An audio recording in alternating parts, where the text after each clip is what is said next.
வாசுதேவநல்லூர் ஒன்றியம், தாரகாபுரம், தென்காசி மாவட்டம். இங்கே பாறை அமைப்பு வடக்கு ஒரு 30 டிகிரி மேற்குங்கிற கோணத்தில் இருக்கும். அதுதான் மலையடிக்குறிச்சி தாரகாபுரம் மலை. இந்த பகுதிக்கு இது 5வது தடவை அங்கே வந்திருக்கேன். ஏற்கனவே அங்கே 3 பேருக்கு தண்ணி உருவாக்கி கொடுத்துருக்கேன். ஒரு ஆளுக்கு போரே போட வேண்டாம்னு ரெக்கமெண்ட் பண்ணியிருக்கேன். அவங்க ரெக்கமெண்டேஷன், அவங்க ரெஃபரன்ஸில் தான் இவங்க வந்திருக்காங்க. இங்கே ஆல்ரெடி 4 போர்வெல் போட்டு ஃபெயிலியர் ஆகிருக்கு. ஃபுல்லாக பைப்லைன் தான் கிடக்கு. ஸோ விவசாய நிலம்னா பைப்லைன் இல்லாமல் இருக்காது. ஆனால் அக்யூரசிங்கிறது கேள்விக்குறி தான். இது 40 மீட்டருக்கு ஃபஸ்ட்டு நான் பார்க்கேன். இதை ரிசல்ட்டு வந்த பிறகு திரும்ப ஒரு 10 மீட்டருக்கு மறுபடியும் ஸ்கேன் எடுக்கணும். அந்த இப்போ பெஸ்ட் பாயிண்ட்டை மட்டும். இது 300 மீட்டர் ஆழத்துக்கு இப்போ ஸ்கேன் நடந்துகிட்ருக்கு. இங்கே ஒரு பெர்குலேஷன் பண்ண அமைச்சிருக்காங்க. ஒரு நல்ல விஷயம். உங்களுக்கு பள்ளமான பகுதி அங்கெல்லாம் இருக்குது. அங்கே தான் பெர்குலேஷன் பண்ணி போடணும். இது கொஞ்சம் வடகிழக்கு முனைய பள்ளமாக்குன்னு போட்டிருக்கீங்க, அப்படி தானே? ஆனால் தாழ்வான பகுதி அங்கே இருக்குது. அங்கே தான் நீங்கள் இப்போ பெர்குலேஷன் பண்ணி போடணும். ஏன்னா இங்கே உள்ள தண்ணி ஃபுல்லாக அங்கே தான் போய் சேரும்.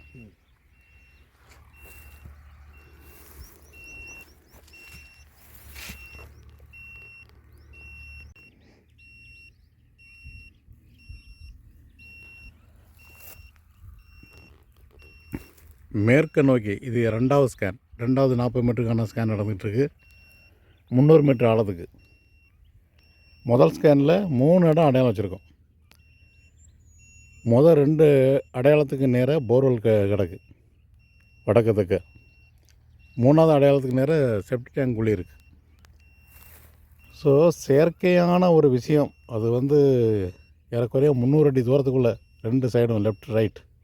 இங்கே பாறை அமைப்பு வடக்கு தெற்க. அதனால் வடக்க தெற்க 300 அடி தூரத்துக்குள்ளே ஏதாவது பூமி டிஸ்டர்பன்ஸ் ஆகியிருந்தால் கண்டிப்பாக நமக்கு அதில் தவறான ரிப்போர்ட் வரும். அந்த 3 பாயிண்ட்டுமே நான் சந்தேகப்படுறேன். இந்த இடம் ஃபுல்லாக ஸ்கேன் பண்ணிட்டு அதில் எது பெஸ்ட் இடமோ அதை திரும்ப ரீஸ்கேன் பண்ணினாலும் ரீஸ்கேன் பண்ணும்போதையும் அது பக்கத்தில் எதுவும் டிஸ்டர்பன்ஸ் இல்லாமல் இருக்குதான்னு வெரிஃபை பண்ணிட்டு தான் அந்த பாயிண்ட்டை ரெக்கமெண்ட் பண்ணணும். இந்த மாதிரி டெக்னாலஜியை பயன்படுத்துவதற்கு இந்த இடம் வாங்கின உடனே இந்த டெக்னாலஜியை பயன்படுத்தணும். காடு வெறும் காடாக இருக்கும்போது, இல்லை பைப்லைன் போடாமல், செப்டி டேங்க் எதுவும் உருவாக்காமல், போர்வெல் போடாமல், கிணறு இருந்தாலும் அதையும் சொல்லிடணும். இவ்வளோ பாதிப்பு அதை தண்ணி இருக்கிற மாதிரி நமக்கு மிஸ்கைட் பண்ணி விட்டுருது.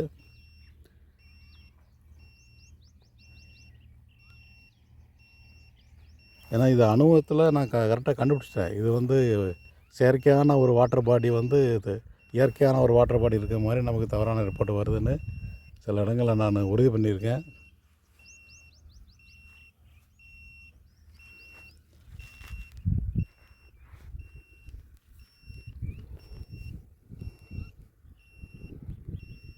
അപ്പോൾ അത് സാറ് പറഞ്ഞു അത് നോക്കണ്ടെന്ന് തോന്നുന്നു. അതാ ബോറിനെ കാണിക്കുന്നത്. இது மேற்கு நோக்கி 3வது ஸ்கேன். 300 மீட்டர் ஆழத்துக்கு ஸ்கேன் நடந்துகிட்ருக்கு, 39 மீட்டர் லென்த்துக்கு. 2வது ஸ்கேனில் ஒரு பாயிண்ட் அடையாளம் வந்துச்சு. 150 மீட்டர் ஆழத்தில் தண்ணி இருக்கிற மாதிரி ஒரு ரிப்போர்ட் வந்துச்சு. அது அடையாளம் வச்சா அதுக்கு நேராக அதே சரத்தில் பக்கத்துலேயே ஒரு போர் கிடக்கு, 700 அடி ஆழம். ஸோ அதை நிச்சயம் நம்பவே வேண்டாம். அதை திரும்ப ரீசெக்கப் பண்ண வேண்டிய தேவையே இல்லை. ஏன்னா அந்த போர்வெல் போய்ட்டு தான் கரெக்டாக அதில் அடையாளம் வந்துருக்கு. ஸோ நிலத்து ஓனர்கள் ரொம்ப விழிப்புடன் இருந்து எனக்கு கரெக்டாக கைட் பண்ணால் நம்ம வெற்றி பெற முடியும். என்ன ஏதாவது நீங்கள் அதில் செயற்கையான ஒரு வாட்டர் பாடி அதே சரத்தில் ஏறக்குறைய 600 அடி லென்த்துக்குள்ளே ஏதாவது ஒரு செயற்கையான வாட்டர் பாடி இருந்தால் வழியே அது தவறான ரிப்போர்ட்டு கொடுக்காது.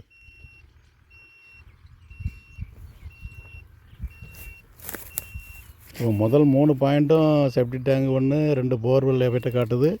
அடுத்த 2வது ஸ்கேனில் உள்ள பாயிண்ட்டு அடையாளம் வந்தது கரெக்டாக பக்கத்துலேயே இருக்குது. அந்த போர் அதனுடைய எஃபெக்ட்டை காட்டுது.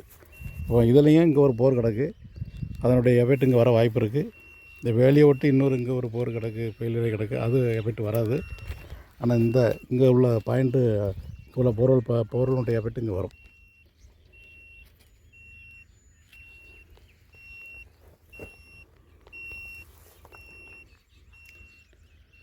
வர்ஜின் லேண்டு வெறும் காடாக இருக்கும்போது இந்த எந்த விஞ்ஞானத்தையும் அப்ளை பண்ணுறது நல்லது. ஏன்னா இந்த டெக்னாலஜியில் தவறு நடக்குன்னு என் அறிவுக்கு அனுபவத்துக்கு தான் பட்டிருக்கு. வேறு இந்த கருவியை எல்லாம் பயன்படுத்துகிறவங்களுக்கெல்லாம் இது உணர்ந்திருக்காங்களா இல்லையா தெரியாது. இது தயாரித்த நிறுவனத்துக்கு கூட நான் ஃபீட்பேக் கொடுத்துட்ருக்கேன். இப்படி இந்த மாதிரி தவறான இது வருது, இது ப்ரீசைஸாக கரெக்டான ஸ்கேன் பண்ணுற இடத்த மட்டும் லொக்கேட் பண்ணுற மாதிரி ரெடி பண்ணணும் அப்படின்னு அவங்களுக்கு நான் இது பண்ணியிருக்கேன். ஏன்னா நமக்கு தெரிஞ்சதை சொல்லிடலாம், தெரியாத அடுத்த காட்டுக்குள்ளே இருக்கிற போரெலாம் நமக்கு தெரியாது. அதை நம்பி நம்ம போர்வெல் போட்டு ஃபெயிலியர் ஆகக்கூடாது.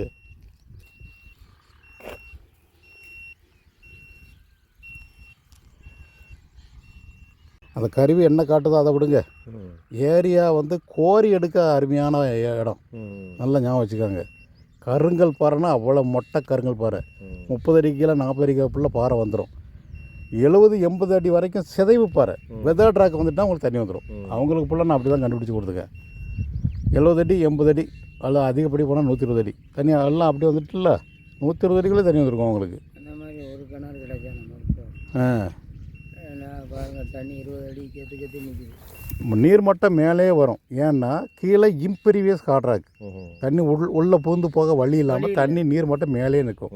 கல்லுக்கு மேலே நிற்கும், மேலே நிற்கும். மழை காலத்தில் தர மட்டத்தில் கிடக்கும். கோடை காலத்தில் எம்டி ஆயிரும், ட்ரை ஆயிரும். இதுதான் இந்த ஏரியாவுடைய பொதுவான ஜியாலஜி, ஹைட்ராலஜி. இப்படிப்பட்ட ஏரியாவில் ஆழத்தில் தண்ணி வருது அல்லது நிறைய தண்ணி வர மாதிரி காமிச்சாலே எனக்கு சந்தேகம் வந்துடும். என்ன எப்படியாவது அதை நுணுக்கமாக பார்த்துட்டு தான் கொடுப்பேன். அவங்களுக்கு கரெக்டான ரிசல்ட். 80 அடி 70 அடி 100 அடிக்குள்ளே தண்ணி வர மாதிரி இருந்துச்சு. வேறு டிஸ்டர்பன்ஸ் எதுவுமே இல்லை, போட சொல்லிட்டேன். போர்லேயுமே நல்ல தண்ணி. போர்லேயும் தண்ணி வருது. சூப்பர் தண்ணி 2 இன்ச்சு பைப்புக்கு திட்டு போர்லேயே நல்லா ஓடுதுன்னா பெரும்பாலான இந்த ஏரியா ஃபுல்லாக 20 அடி 30 கிலோ கருங்கல் 40 கிலோ கருங்கல் வந்துடும். அவங்களுக்கு 80 அடி வரைக்கும் சிதைப்பாரு. அப்போ இந்த ஏரியாவில் உள்ள மழை தண்ணி ஃபுல்லாக அங்கே தானே போய் தாங்கும். அதனால தான் அவ்வளோ தண்ணி வரும். உங்களுக்கு கம்மா வேறு பக்கத்தில் அவங்க ரீசார்ஜிங் பாடி வேறு இருக்குது. கம்மா இப்போ அது எல்லாமே குளத்து பக்கத்தில் அவங்க லேண்டு. அப்படி இந்த ஏரியாவில் நான் 4 பேருக்கு பார்த்து 4 பேருக்கு சொன்னபடி கரெக்டாக வந்துச்சு. ஒரு ஆளை மட்டும் போர் போடாதீங்கன்ட்டேன். ஏன்னா அது வெறும் காடாக இருக்கும்போதே என்ன சர்வே கூப்பிட்டாங்க.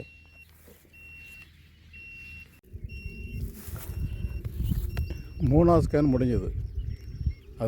அதுதான் எந்த பாதிப்பும் இல்லாமல் வந்த ரிப்போர்ட் மாதிரி இருக்குது. அதில் 12 மீட்டரில் ஒரு ரொம்ப சுமாரான மேல் கசிவு, அதாவது கிணறுக்கு அது சரி வருமானு உறுதி பண்ணுறதுக்காக அதில் ஒரு இடம் அடையாளம் வச்சுருக்கோம். மற்றபடி டீப்பராக பொருள் போட அதுலேயும் தகுதி இல்லை. இவன் இடத்தின் மத்தியில் இருந்து இது 4வது ஸ்கேன் கிழக்கு நோக்கி ஆரம்பம். 300 மீட்டர் ஆழத்துக்கு ஸ்கேன் நடந்துகிட்ருக்கு. 4வது ஸ்கேனில் 12.25 அப்படிங்கிற டிஸ்டன்ஸில் அடையாளம் வச்சுருக்கோம். அதுக்கு நேர அங்கே வடமேற்கு திசையில் அந்த போர் போட்டிருக்கு.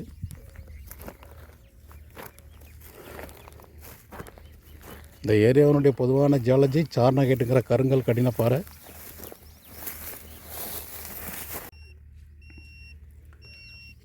இது 5வது ஸ்கேன் நடந்துகிட்ருக்கு.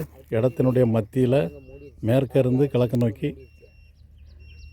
இது 4வது ஸ்கேனில் ஒரு இடம் அடையாளம் வச்சுருக்கோம். எல்லாமே 300 மீட்டர் ஆழத்துக்கு ஸ்கேன் நடந்துகிட்ருக்கு.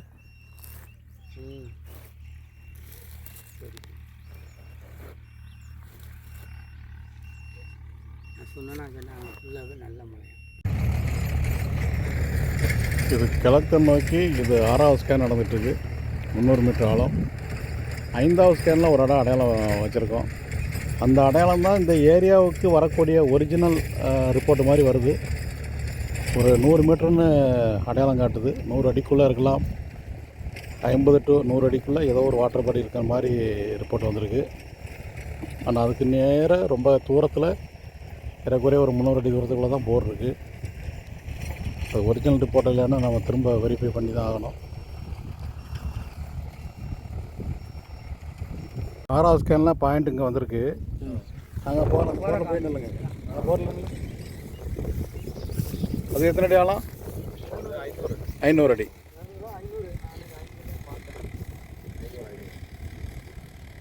கரெக்டாக அதுக்கு நேராக வடக்க இந்த பாயிண்ட் வருது. அது ட்ரை போர் 500 அடி ஆழம். ஸோ இந்த டெக்னாலஜி எப்படி காட்டுதுன்னு பாருங்கள். ஆமாம் தண்ணி ஊறி வந்துடும்ல, கசிவு நீர் வந்துடும்ல. அவுட்ரு 22 இருக்குனீங்க. அவுட்ரு கேசிங் 40 அடியா 60? சரி. ஸோ இது வரைக்கும் பார்த்தது ஃபுல்லாகவே போர்வெல் பாயிண்ட் அழகாக காட்டுது. இருக்கிற நீங்கள் போர்வெல் போட்டிருந்தீங்கன்னா அதே தரத்தில் இங்கே அடையாளம் வந்துடுது.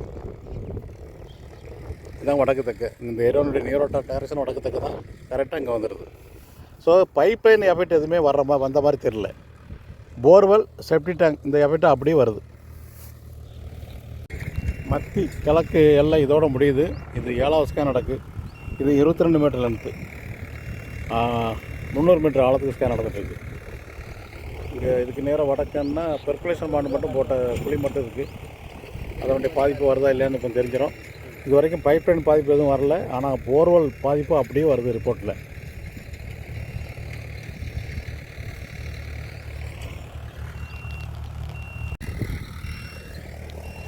தென்கிழக்கு மூலையிலேருந்து இது 8வது ஸ்கேன் ஆரம்பம். 7வது ஸ்கேனில் எந்த போர்வெல் எஃபெக்டோ எதுவுமே இல்லை. ஏன்னா வடக்கு தெற்க போர்வெல்லே கிடையாது. ஒரு பெர்குலேஷன் பாண்டு கிடக்கு தூரமாக, அதனுடைய எஃபெக்ட் வரல. ஸோ அது ஒரிஜினல் ரிப்போர்ட்டு 7வது ஸ்கேன். அதில் 50 அடிக்குள்ளே லேசான ஒரு ஈரப்பதம், அதுக்கு கீழே ஃபுல்லாக முடிவற்ற கருங்கல் கடினப்பாறை.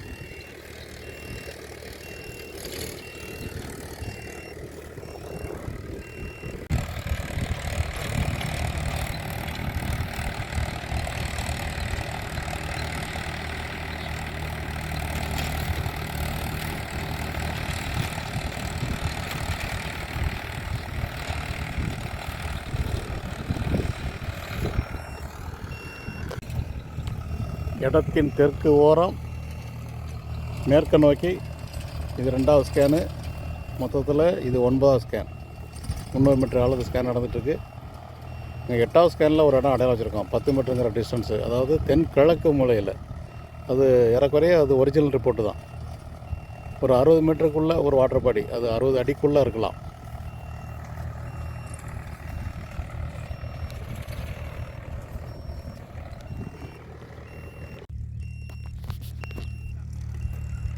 இது மேற்கு நோக்கி 10வது ஸ்கேன் நடந்துகிட்ருக்கு.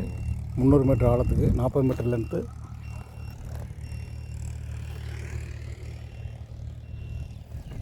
அந்த 9வது ஸ்கேனில் அடையாளம் எதுவுமே வரல. அப்படியே தனியாக இயற்கையான பாறையாக காட்டியிருக்கு. அங்கே 9வது ஸ்கேனுக்கு நேராக அங்கே ஏற்கனவே போர்வெல் போட்ட குழி இருக்குது. அது வந்து ஏறக்குறைய ஒரு 60 மீட்டருக்கு மேலே இருக்குது. அதனுடைய பாதிப்பு எதுவும் இந்த பக்கம் வரல. ஒரு 20-25 அடிகளே நல்ல கடின பாறையாக காட்டுது.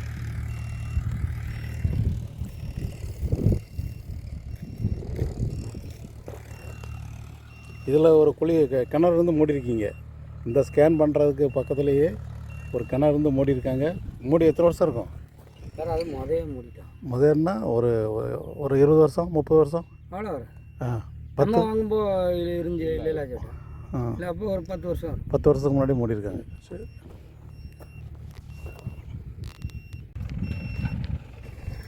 இது 12வது ஸ்கேன். ஷார்ட் டிஸ்டன்ஸ் 10 மீட்டர் மட்டும் வச்சு இந்த ஸ்கேன் நடக்குது. 11வது ஸ்கேனில் 2 பாயிண்ட் அடையாளம் வந்துருக்கு. அங்கே 5வது மீட்டரில் ஒன்று, இங்கே இதில் ஒரு பாயிண்ட்டு. ரொம்ப டீப்பராக 200 மீட்டர் ஆழத்தில் தண்ணி இருக்க மாதிரி நல்ல ரிப்போர்ட் வந்திருக்கு. ஏன்னா இது சந்தேகம் ஏன் வருது அப்படின்னா, இதுக்கு நேர வடமேற்கு திசையில் ஒரு போர் கிடக்கு. இங்கே பக்கத்து வேலியை ஒட்டி அடுத்த இடத்துல ஒரு போர் கிடக்கு, எம்டி போர். அதனுடைய எஃபெக்டாக இருக்கும்போது சந்தேகத்தில் தான் இதை உறுதி பண்ணுறதுக்காக அந்த 10 மீட்டர் டிஸ்டன்ஸை வச்சு பார்க்கும்.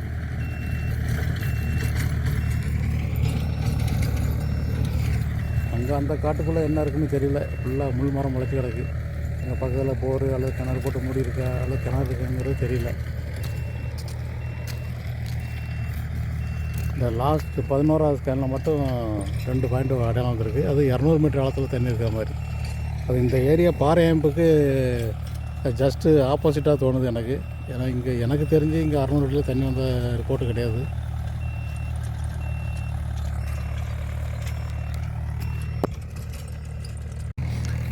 இது 5வது ஸ்கேனில் ஒரு இடம் அடையாளம் வச்சுருக்கோம்.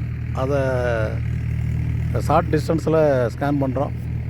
ஒரு கிணறு அடிக்கவாது வாய்ப்பு இருக்கா அப்படின்னு. அங்கே 12வது ஸ்கேனில் அந்த போர்வெல் பாயிண்ட்டை ஸ்கேன் பண்ணி பார்த்ததில் நான் 50 அடி, அதாவது 45 டு 55 அடிக்கு கீழே ஃபுல்லாக ஒரே பாறை. ஸோ அங்கே போர்வெல்லுன்னு அடையாளம் வந்தது, இந்த வேலையை ஒட்டி ஒரு போர்வெல் இருக்குது, அதனுடைய எஃபெக்டாக இருக்கலாம். இங்கே ஒரு போர்வெல் இருக்குது, அதனுடைய எஃபெக்டாக இருக்கலாம். இல்லை அந்த புதற்குள்ள கிணறாக போர்வெல்லாக இருக்கலாம். ஆனால் அது போர்வெல் போட அன்ஃபிட்டான இடம்னு உறுதி செய்யப்பட்டுட்டு